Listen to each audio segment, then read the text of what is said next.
कहानी खाली जेब वाला बादशाह। एक गांव में एक लड़का रहता था। गुर्बत ऐसी थी कि जेब में एक रुपया भी नहीं होता, लेकिन दिल में ख्वाब बहुत बड़े थे। वो हमेशा कहता, मैं चाहता हूँ एक दिन सब लोग मुझे इज्जत से देखें, न कि मेरे फटे कपड़ों पर हंसी। एक दिन इस लड़के ने बाजार में देखा कि एक बूढ़ा आदमी भूखा बैठा है। जेब में सिर्फ एक रोटी के पैसे थे। इसने सोचा, मैं खुद भी भूखा हूँ, लेकिन ये आदमी मुझसे ज्यादा भूखा लग रहा है।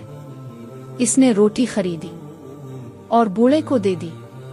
बूढ़े ने दुआ दी, बेटा तुम आज खाली जेब हो, लेकिन एक दिन लोग तुम्हें बादशाह कहकर पुकारेंगे। वक्त गुजरता गया। लड़के ने पढ़ाई की मेहनत की, ख्वाबों के लिए दिन रात एक किया। लोग कहते थे, तुम्हारे पास कुछ नहीं, ये सब ख्वाब सिर्फ कहानियां हैं। मगर वो लड़का सिर्फ मुस्कुरा देता।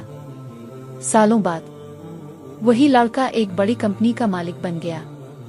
पूरे मुल्क में इसका नाम था, इज्जत थी, शोहरत थी। एक तकरीब में लोगों ने इससे पूछा, तुम्हारे कामयाबी का राज क्या है? वो मुस्कुराया और बोला, कामयाबी दौलत से नहीं, दुआ से मिलती है। और मुझे पहली दुआ इस दिन मिली थी जब मैंने अपनी भूख मिटाकर किसी और को खिलाया था।